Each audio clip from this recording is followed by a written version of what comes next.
ಹಿರಿಯರು ಹೇಳ್ತಾರೆ, ಬಾಯಿ ರುಚಿಬೇಕು ಅಂತ ಆಸೆ ಆಯ್ತಂದ್ರೆ ಅಮಾಸ್ಯೆ ಮಾಡೋದಂತ ಹೋಳಿಗೆ ಮಾಡಿ ಉಣೋದಂತ.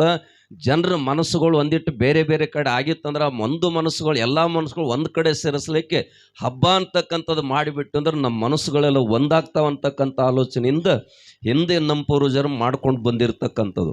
ಆದರೆ ಪುಣ್ಯಾತ್ಮರ ಹಬ್ಬ ಅಂತಕ್ಕಂಥದ್ದು ಏನು ಅಂತಕ್ಕಿದ್ರೆ ಸಂತೋಷ ಆನಂದವನ್ನು ಹಂಚಿಕೊಳ್ತಕ್ಕಂಥದ್ದು. ಆ ಸಂತೋಷ ಆನಂದ ಹೊರಗಡೆ ಇರುವುದಿಲ್ಲ ಪುಣ್ಯಾತ್ಮರ, ಅದು ಒಳಗಡೆ ಇರ್ತದೆ. ಎಂಥ ಪುಣ್ಯಾತ್ಮರ ಮತ್ಸರ ಗುಣ ಇದ್ರೂ ಕೂಡ ಲೋಕದೊಳಗೆ ನಾವೆಲ್ಲರೂ ಒಂದು ದಿವ್ಸ ಬಿಟ್ಟು ಹೋಗೋರ್ದೀವು. ಈ ಭಗವಂತಿ ಧರಣಿ ತೇಲ್ ಮೇಲೆ ಇರೋ ಕಾಲಕ್ಕೆ ಮಾತಾಡೋದು ಭಾಷೆ ಕೊಟ್ಟದು ಭಗವಂತ ಮನುಷ್ಯ ಎಂಬ ಪ್ರಾಣಿಗೆ, ದನ ಕರಗಳಿಗೆ ಕೊಟ್ಟಿಲ್ಲ. ನಾನು ಅವ್ರ ಜೋಡಿ ಮಾತನಾಡೋದಿಲ್ಲ, ನಾನು ಇವ್ರ ಜೋಡಿ ಮಾತಾಡೋದಿಲ್ಲ, ಅವ್ರನ್ನ ಕಂಡ್ರೆ ನನಗಾಗಂಗಿಲ್ಲ, ಇವ್ರ ಕಂಡ ಅದನ್ನೆಲ್ಲ ಬಿಟ್ಬಿಡೋದು.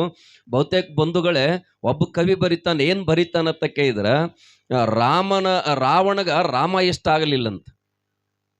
ರಾವಣಗ ರಾಮ ಇಷ್ಟ ಆಗಲಿಲ್ಲ ಬಂಧುಗಳಿಗೆ, ಕಂಸನಿಗೆ ಕೃಷ್ಣ ಇಷ್ಟ ಆಗಲಿಲ್ಲ. ಎಲ್ಲರನ್ನೂ ಇಷ್ಟಪಡಿಸಿ ಬದುಕ್ತಾನಂದ್ರೆ ಅದು ಬದುಕಲಿಕ್ಕೆ ಬೆಲೆ ಸಾಧ್ಯ ಇಲ್ಲ. ನಮ್ಗೆ ಎಷ್ಟು ಸಾಧ್ಯ ಐತಿ ಅಷ್ಟು ಒಳ್ಳೇದನ್ನು ಮಾಡ್ತಕ್ಕಂಥ ಕಾರ್ಯ ನಾವು ಪ್ರವೃತ್ತರಾಗಬೇಕಂತ ಅದಕ್ಕೆ ರಾವಣನ ಹೊಡೆದು ರಾಮ ಬಂದು ಕೌಸಲ್ಯಗೆ ನಮಸ್ಕಾರ ಮಾಡ್ತಾರಂತ. ಕೌಸಲ್ಯಗೆ ನಮಸ್ಕಾರ ಮಾಡಿರ್ತಕ್ಕಂಥ ಸಂದರ್ಭದೊಳಗೆ ಆ ಕೇಳ್ತಾಳ ತಾಯಿ, ಅಂತ ಒಬ್ಬ ಪರಮಾತ್ಮನ ಅತ್ಯಂತ ಪ್ರಿಯವಾದ ಭಕ್ತ, ಆತ್ಮವನ್ನು ಪಡೆದುಕೊಂಡಿರ್ತಕ್ಕಂಥ ಅತ್ಯಂತ ಶ್ರದ್ಧೆ ಶಕ್ತಿಯಾಗಿರ್ತಕ್ಕಂಥ ಅಂತ ಒಬ್ಬ ರಾವಣನ ಕೊಂದು ಬಂದೇನಪ್ಪ ಅಂತ ಕೇಳಿದಳಂತ ತಾಯಿ. ಅವಾಗ ತಾಯಿ ಹೇಳಿದಳಂತ, ಅಂತ ಒಬ್ಬ ಪರಮಾತ್ಮನ ಆಪ್ತ ಭಕ್ತನಾಗಿರತಕ್ಕಂಥ, ವಿಶೇಷವಾಗಿರತಕ್ಕಂಥ ವೇದಗಳ ಅಧ್ಯಯನ ಮಾಡಿರ್ತಕ್ಕಂಥದ್ದು, ಅವನಂತ ಶ್ರೀಮಂತ ಯಾರಿಲ್ಲ ಅಂತಕ್ಕಂಥ ಇಂಥ ವ್ಯಕ್ತಿನ ನಾಯಂಗೆ ಕೊಲ್ಲಕ್ಕೆ ಬರ್ತೈತೆವ್ವ. ರಾವಣನ ನಾನು ಕೊಲ್ಲಿಲ್ಲ, ರಾವಣಲ್ಲಿರ್ತಕ್ಕಂಥ ನಾನು ಅಂತಕ್ಕಂಥದ್ದು ರಾವಣನ ಕೊಂದಿತ್ತು ಅಂತಕ್ಕಂಥ ಮಾತು ಹೇಳಿದ್ರಂತ.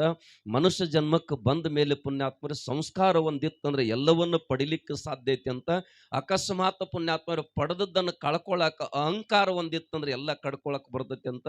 ಅದಕ್ಕೆ ಮನುಷ್ಯನಿಗೆ ಈ ಧರಣಿತಿನ ಮೇಲೆ ಬಂದ ಬಳಿಕ ನಾವೇನೂ ಮಾಡಿಲ್ಲ, ನಮ್ಮಿಂದ ಏನೂ ಆಗ್ಲಿಕ್ಕೆ ಸಾಧ್ಯ ಇಲ್ಲ, ನಾವು ಮಾತ್ರ ಪಾತ್ರಧಾರಿಗಳು. ಹಿಂದ ಸೂತ್ರ ಅಂತಕ್ಕಂಥ ಭಗವಂತ ಆದಿಶಕ್ತಿ ಮಹಾತಾಯಿ ಮಹಾಲಕ್ಷ್ಮಿ ಹೆಂಗ ಆಡಿಸ್ತಾಳ, ಆ ಭಗವಂತ ಹೆಂಗ ಆಡಿಸ್ತಾನ ಹಂಗ ನಾವು ಆಡ್ಲಿಕ್ಕೆ ಬಂದಿರತಕ್ಕಂಥವ್ರು. ಆಟ ಮುಗಿದ ಬಳಿಕ ನಾವೆಲ್ಲ ಹೋಗ್ತಕ್ಕಂಥ ವ್ಯವಸ್ಥೆ ಅದ. ಬಹುತೇಕ ಬಂಧುಗಳೇ, ಲಕ್ಷ ಲಕ್ಷ ಜನರಿಗೆ ಕೂಡ 365 ದಿವಸದಲ್ಲಿ ಕೂಡ ಅನ್ನದಾಸವನ್ನು ಮಾಡಿರತಕ್ಕಂಥ ಪುಣ್ಯಾತ್ಮರು ನಿನ್ನಿನ ದಿವಸ ಪುಣ್ಯಾತ್ಮರು ಏಲೋಕವನ್ನು ತ್ಯಜಿಸಾರ ಅಂತಕ್ಕಂಥ ಸುದ್ದಿ ತಿಳಿದಾಗ ಬಹುತೇಕ ಲಕ್ಷ ಲಕ್ಷ ಜನರಿಗೆ ಮುಗುಲು ಹರಿದು ಮೈ ಮೇಲೆ ಬಿದ್ದಂಗೆ ಆಗಿರತಕ್ಕಂಥ ಪ್ರಸಂಗ ಐತಿ. ಆದ್ರೆ ನಾವೆಲ್ಲರೂ ಏನು ತಿಳ್ಕೊಳ್ಳೋದೈತಿ ಕೇಳಿದ್ರೆ ಪುಣ್ಯಾತ್ಮರು, ಯೋಗಿ ಇರಲಿ, ತ್ಯಾಗಿ ಇರಲಿ, ಭೋಗಿ ಇರಲಿ, ಆದರೆ ಹುಟ್ಟಿದ ಒಂದ್ ದಿವ್ಸ ನಾವು ಬಿಡ್ಲೇಬೇಕಾಗಿರ್ತಕ್ಕಂಥದ್ದೈತಿ. ಆದ್ರೆ ಒಂದು ಮಾತನ್ನು ಹೇಳ್ತಾ ಇದ್ದೀನಿ, ಟೀಕೆಗಳು ಸಾಯುತ್ತವೆ, ಕಾರ್ಯಗಳು ಉಳಿಯುತ್ತವೆ ಅಂತ ಬರೀತಾರೆ. ಟೀಕೆಗಳು ಸಾಯ್ತಾವ. ಜನ ಯಾರು ಟೀಕಾ ಮಾಡ್ತಾರ, ಒಳ್ಳೇದನ್ನು ಮಾಡ್ತಾರೆ, ಕೆಟ್ಟದು ಮಾಡ್ತಾರೆ. ಇವತ್ತು ಜನರ ಬಾಯಲ್ಲಿ ಯಾವುದು ತಡೆದಿಲ್ಲ. ಅದಕ್ಕೆ ಬಲ್ಲವ್ರು ಏನ್ ಹೇಳ್ತಾರೆ ಕೇಳಿದ್ರೆ, ನೀನು ಮಾಡು ಕಾರ್ಯವನ್ನು ನಿರಂತರ ಮಾಡ್ತಾ ಹೋಗು, ಟೀಕೆಗಳು ಸಾಯುತ್ತವೆ, ನೀನು ಮಾಡಿರ್ತಕ್ಕಂಥ ಕಾರ್ಯಗಳು ಅಮರವಾಗಿ ಉಳಿತಾವಂತಕ್ಕಂಥ ಮಾತನ್ನ ಇವತ್ತು ಪುಣ್ಯಾತ್ಮರ ಬಂಡಿಗಣಿ ಪರಮ ಪೂಜ್ಯರು, ನಾನು ಒಂದೇ ಸಲ ಅವರಿಗೆ ನೇರ ಸಂಪರ್ಕ ಮಾಡೇನಿ. ಮತ್ತೆ ಅವ್ರ ಸಂಪರ್ಕ ನಾನು ಬಂದಿಲ್ಲ, ನಾನು ಕೂಡ ಹೋಗೋ ಆಗಿಲ್ಲ. ಆದರೆ ಇವತ್ತು ಪುಣ್ಯಾತ್ಮರು ನಾನು ಬರ್ತಕ್ಕಂಥ ಸಂದರ್ಭದಲ್ಲಿ ನಿಮ್ದು ಗುರ್ಲಾಪುರ ಕ್ರಾಸಿನಾಗ ಜನ ನಿಂತಾರ, ಆ ಕಡೆ ಪುಣ್ಯಾತ್ಮರೇ ಮುಗುಳ್ಕೋಡು ಕ್ರಾಸಿಗೆ ಜನ ನಿಂತಾರ, ಹೆಣ್ಮಕ್ಳು ಸಾಕಷ್ಟೆಲ್ಲ ನೆರೆದಿರ್ತಕ್ಕಂಥದ್ದು ಎಲ್ಲ ನೋಡಿದಾಗ ಬಂಧುಗಳೇ, ಯೋಗಿದ ತಾಕತ್ ಯಾವಾಗ ನೋಡೋದಕ್ಕಿದ್ರೆ ಮರಣದ ಸಮಯದಲ್ಲಿ ಯೋಗಿಯ ತಾಕತ್ತನ್ನು ನೋಡ್ತಕ್ಕಂಥದ್ದು. ಯಾಕಂದ್ರೆ ಬಹುತೇಕ ಬಂಧುಗಳೇ, ಅನ್ನದಾನ ಮಾಡೋದರಲ್ಲಿ ಇಡೀ ಪುಣ್ಯಾತ್ಮರ ಕರ್ನಾಟಕ ಮಹಾರಾಷ್ಟ್ರದಲ್ಲಿ ಎತ್ತಿದ ಕೈ ಅಂತಕ್ಕಂಥದ್ದು ಕೂಡ ಆ ಬಂಡಿಗಣಿದ ಪರಮ ಪೂಜ್ಯರನ್ನು ಕೊಂಡಾಡ್ತಕ್ಕಂಥದ್ದು.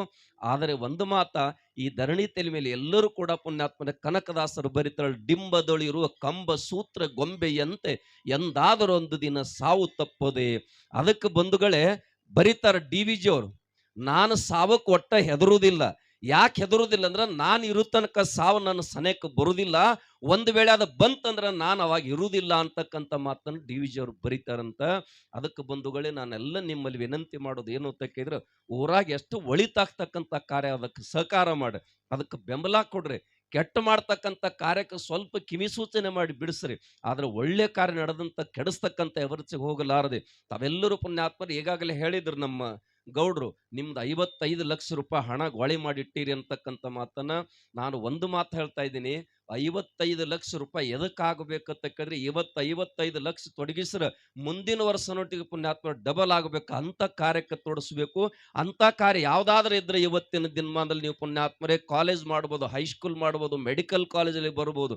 ನೀವೆಲ್ಲ ದೊಡ್ಡ ದೊಡ್ಡ ಗುಡಿಗಳು ಕಟ್ಟೇರಿ, ಕೋಟಿ ಕೋಟಿ ರೊಕ್ಕ ಖರ್ಚು ಮಾಡಿ ಕಟ್ಟೇರಿ. ಆದ್ರೆ ನಮ್ಮ ಮಗ ಒಬ್ಬ MBBS ಓದ್ಬೇಕಾದ್ರೆ ಮತ್ತೊಬ್ಬರ ಮುಂದೆ ನಾವು ಜೋಳಿಗೆ ತಗೊಂಡು ಕೈವಡ್ಡಿ ನಿಲ್ಲುವಂತ ಪರಿಸ್ಥಿತಿ ಬಂದತಿ. ನೀವೆಲ್ಲ ಆಲೋಚನೆ ಮಾಡ್ಬೇಕು, ಯಾವ್ದ್ರಾಗ ತೊಡಕಿದ್ರೆ ಸಮಾಜ ಮುಂದೆ ಹೋಗ್ಲಿಕ್ಕೆ ಸಾಧ್ಯದ, ಯಾವ್ದಕ್ಕೆ ವಿನಿಯೋಗ ಮಾಡಿದ್ರೆ ಸಮಾಜಕ್ಕೆ ಕೊಡುಗೆ ಸಿಗ್ತೈತೆ ಅಂತಕ್ಕಂಥ ಚಿಂತನೆ ಮಾಡ್ಬೇಕು. ಇವತ್ತು ನಮ್ಮ ಮಗ ಒಬ್ಬ MBBS ಹೋಗ್ಬೇಕಾದ್ರೆ 1,20,00,000 ರೊಕ್ಕ ಬೇಕು, 1,20,00,000 ಬೇಕು. ಇವತ್ತೇನು ಇಂಥ ದೇವಸ್ಥಾನ 50 ಲಕ್ಷ ಉಳಿಸ್ಕೊಂಡಿರ್ಲ, ಇವರೇ ಪುಣ್ಯಾತ್ಮರು 10 ಜನ ಕೂಡ್ಕೊಂಡು ಬಹುತೇಕ ಕಟ್ಟಿದ್ರೆ 300 ಕೋಟಿದಾಗ ಒಂದು ಅಪರೂಪವಾಗಿರ್ತಕ್ಕಂಥ ಮೆಡಿಕಲ್ ಕಾಲೇಜ್ ನಡೀತದ. ಬಹುತೇಕ ಈ ಭೂಮಿ ಇರುವವರೆಗೆ ಕೂಡ ನಿಮ್ಮ ಮಕ್ಕಳಿಗೆ ಬದುಕಿಗೆ ಬಣ್ಣ ಕೊಡ್ಲಿಕ್ಕೆ ಸಾಧ್ಯ ಆಗ್ತದ. ಅದನ್ನು ತಾವೆಲ್ಲ ಚಿಂತನೆ ಮಾಡ್ಬೇಕು. ಯಾಕಂದ್ರೆ ಹಾಲು ಮತ್ತು ಪರಂಪರೆ ನಾನು ಭಾಳ ನೋಡ್ಕೊಂಡು ಬಂದೀನಿ. ಲಿಪ್ಪಾಣಿ ಹೋಗ್ತನು, ಸಂಕೇಶ್ವರ ಹೋಗ್ತನು, ಚಿಕ್ಕೋಡಿ ಹೋಗ್ತನು, ಗೋಕಾಕ್ ಬಂದೀನಿ. ಬಹುತೇಕ ಬಂಧುಗಳೇ ಇಡೀ ನಮ್ಮ ಕರ್ನಾಟಕದೊಳಗೆ ಹೆಚ್ಚು ಬಂಗಾರ ಇರ್ತಕ್ಕಂಥ ದೇವಸ್ಥಾನಗಳು ಎಲ್ಲಿ ಅಂತಕ್ಕಿದ್ರೆ ಅದು ಗೋಕಾಯಿ ನಾಡದಾಗ ಅಂತಕ್ಕಂಥದ್ದು ಕೂಡ ಹೇಳ್ತಾ ಇದ್ದೀನಿ ಬಂಧುಗಳು. ನಾನು ಒಳಗಡೆ ನೋಡಿನಿ, ಇದೇ ಪುಣ್ಯಾತ್ಮರು ಉದುಗಟ್ಟಿಗೆ ನೋಡೀನಿ, ಧರ್ಮಟ್ಟಿ ಲಕ್ಕಮ್ಮನ್ ನೋಡೀನಿ, ಇಲ್ಲಿ ಬಂದು ನೋಡ್ತಾ ಇದ್ದೀನಿ. ಬಹುತೇಕ ಇಡೀ ಪುಣ್ಯಾತ್ಮರ ಗುಡಿನ ಬಂಗಾರವರನಾಗಿ ಹೊಳಿತಾ ಇದೆ. ಆದರೆ ಒಂದು ಮಾತನ್ನು ಹೇಳ್ತಾ ಇದ್ದೀನಿ, ದೇವರಿಗೆ ಮಾಡಬಾರ್ದು ನಾನು ಹೇಳಂಗಿಲ್ಲ. ದೇವರಿಗೆ ಮಾಡುವುದ್ರ ಜೊತೆಯಾಗಿ ಪುಣ್ಯಾತ್ಮರ ದೇವನ ಕಾರ್ಯಗಳಾಗಬೇಕು, ದೇವನ ಕಾರ್ಯಗಳಾಗಬೇಕು. ಬಂಧುಗಳೇ, ಗುಡಿ ಕಟ್ಟುವುದಕ್ಕಿಂತ ಗಿಡ ನೆಡ್ರಿ ಅಂತಕ್ಕಂಥ ಮಾತು ಹೇಳಿದ್ರು ಸಿದ್ದೇಶ್ವರಪ್ಪಳೆ. ಯಾಕೆ ಗಿಡ ನೆಡಬೇಕು ಅಂತ ಕೇಳಿದ್ರೆ ಬಂಧುಗಳೇ, ನಾಳೆ ನಮಗೆ ಆಕ್ಸಿಜನ್ ಸಿಗಬೇಕಾಗ್ತದ, ಮಳೆ ಆಗಬೇಕಾಗಿತ್ತಂದ್ರ ನಮಗೆಲ್ಲ ಮೂಲಭೂತ ಸೌಕರ್ಯದ ಕಡೆ ಕೂಡ ಗಮನ ಇಡಬೇಕು. ದೇವಸ್ಥಾನ ಮಾಡ್ರಿ, ಪುಣ್ಯ ಜಾತ್ರೆ ಮಾಡ್ರಿ. ಆ ಜಾತ್ರೆ ಮಾಡೋದ್ರ ಜೊತೆಯಾಗಿ ನಿಜವಾಗಿರ್ತಕ್ಕಂಥ ಸಮಾಜವನ್ನು ಮುಖ್ಯವಾಹಿನಿಗೆ ತರಬೇಕಾಗಿತ್ತಂದ್ರ ಒಂದು ಮಾತು ಅಂಬೇಡ್ಕರ್ ಹೇಳ್ತಾರೆ, ಬಂಧುಗಳೇ, ನಿನಗ ಅಕಸ್ಮಾತ್ ಊಟ ಮಾಡೋ ಸಂದರ್ಭದಾಗ ರೊಟ್ಟಿ ಹಿಡಿಲಿಕ್ಕೆ ತೆಳಗ ತಟ್ಟೆ ಇರಲಿದ್ರ ಚಿಂತಿಲ್ಲ, ಅದೇ ಕೈ ಒಳಗೆ ರೊಟ್ಟಿ ತಿನ್ನು, ಆದರೆ ಅದೇ ತಟ್ಟೆಯನ್ನು ಮಾರಿ ಮಕ್ಕಳಿಗೆ ಶಿಕ್ಷಣವನ್ನು ಕೊಡುವಂತಕ್ಕಂಥ ಮಾತು ಹೇಳಿರ್ತಕ್ಕಂಥ ತಾವೆಲ್ಲ ಗಮನ ಹರಿಸ್ಬೇಕು. ಬಹುತೇಕ ನಮ್ಮ ಗಂಟಿ ಸರ್ ಬಹಳ ಸವಿಸ್ತಾರವಾಗಿ ಹೇಳ್ತಾರೆ. ಯಾರದು? ಬಹುತೇಕ ಬಂಧುಗಳೇ, ಇದೇ ನಿಮ್ಮ ನಿಪ್ಪಾಣಿ ತಾಲೂಕಿನ ಸಮೀಪವಾಗಿರ್ತಕ್ಕಂಥ ಕಾಗಲ ಗ್ರಾಮದ ಪುಣ್ಯಾತ್ಮ ಒಬ್ಬ IAS ಪಾಸ್ ಆದಂತ ಸಂದೊಳಗೆ ಎಷ್ಟು ಜನ ಅವರನ್ನು ಗುರುತಿಸಿದ್ರು ಅಂತಕ್ಕಂಥದ್ದು ಕೂಡ ಗಮನ ಹರಿಸ್ಬೇಕು ನೀವು ಬಂಧುಗಳು. ಬಹುತೇಕ ಮಾನ್ಯ ಪುಣ್ಯಾತ್ಮರ ಬೀಳಿಗೆ ಅಂತಕ್ಕಂಥ ಒಬ್ಬ ದೊಡ್ಡ ಶ್ರೇಷ್ಠ ಸಮಾಜದ ಪುಣ್ಯಾತ್ಮರ ತುಳಿತಕ್ಕ ಅಥವಾ ವಂಚಿತರಾಗಿರ್ತಕ್ಕಂಥ ವಿದ್ಯಾರ್ಥಿಗಳು ಬಾಳಿಗೆ ಬೆಳಕಾಗಿರ್ತಕ್ಕಂಥ ಬೀಳಿಗೆಯವ್ರನ್ನ ಕೂಡ ಎಷ್ಟು ಜನ ಕೊಂಡಾಡ್ತಕ್ಕಂಥದ್ದು. ನಾನು ಯಾಕೆ ಈ ಮಾತು ಹೇಳ್ತಾ ಇದ್ದೀನಿ ಬಂಧುಗಳೇ, ಮಠಗಳನ್ನು ಕಟ್ಟುವುದ್ರ ಜೊತೆಯಾಗಿ ಗೋಡೆಗಳು ಕಟ್ಟಿರೋ ದೊಡ್ಡ ಸಾಧನೆಯಲ್ಲ, ಆ ಮನಸ್ಸುಗಳನ್ನ ಕಟ್ತಕ್ಕಂಥ ಅಂತ ಗೋಡೆಗಳು ಕಟ್ತಕ್ಕಂಥ ಬಹುತೇಕ 111 ವರ್ಷ ಬದುಕಿರ್ತಕ್ಕಂಥ ಸಿದ್ಧಗಂಗಾ ಶ್ರೀಗಳು ಮಾಡಿರ್ತಕ್ಕಂಥದ್ದು ಏನು ಅಂತ ಕೇಳಿದ್ರ, ಇವತ್ತು ಅವರು ಕಾಲೇಜಿನಾಗ ಓದಿರ್ತಕ್ಕಂಥ ಪ್ರತಿಯೊಬ್ಬ ವಿದ್ಯಾರ್ಥಿ ಪುಣ್ಯಾತ್ಮರು ವರ್ಷಕ್ಕೆ 10 ಲಕ್ಷ ರೂಪಾಯಿ ತಂದು ಮಠಕ್ಕೆ ಕೊಡುವಂಗ ಸಾಧನೆಯನ್ನು ಮಾಡ್ಯಾರ. ಅಂತ ವಿದ್ಯಾರ್ಥಿಗಳು ಬೆಳೆಸ್ಯಾರವ್ರು.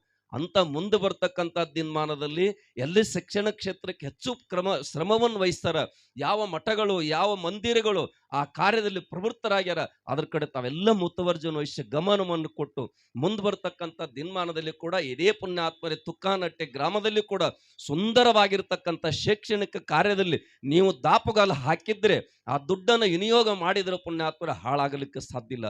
ಅಕಸ್ಮಾತ್ ಒಂದು ಬ್ಯಾಂಕಿನಾಗ ಹೋದ ನೀವು ಏನೋ ಬ್ಯಾಂಕ್ ತೆಗೆದ್ರು ಕೂಡ ಎಲ್ಲ ತೊಂದು ಓಡ್ ಹೊಂಟಾರ, ಅವು ಬಹಳ ಗದ್ದಲ ನಡೆದಾವ್. ಆದ್ರೆ ಪುಣ್ಯಾತ್ಮರ ಅದನ್ನೇ ಬಹುತೇಕ ನಿಮ್ ಬರ್ಡ್ಸ್ ಸಂಸ್ಥೆ ಮನ್ ಹೇಳಿದ್ರು ನಮ್ಮ ಚೇರ್ಮನ್ರದ, ಆಗಿನ ಕಾಲಕ್ಕಪ್ಪ ನಮ್ ತಿಕ್ಕ ರೊಕ್ಕ ಇರ್ಲಿಲ್ಲ ಅಥವಾ ನಮಗೆ ಜಮೀನು ಇರ್ಲಿಲ್ಲ, ಸ್ವತಃ ನಾವು ಪಟ್ಟಿ ಹಾಕಿ ಜಮೀನು ಕೊಂಡು ಕೊಟ್ಟಿದ್ವಿ ಆ ಶಾಲೆಗೆ ಅಂತಕ್ಕಂಥದ್ದು ಮಾತು.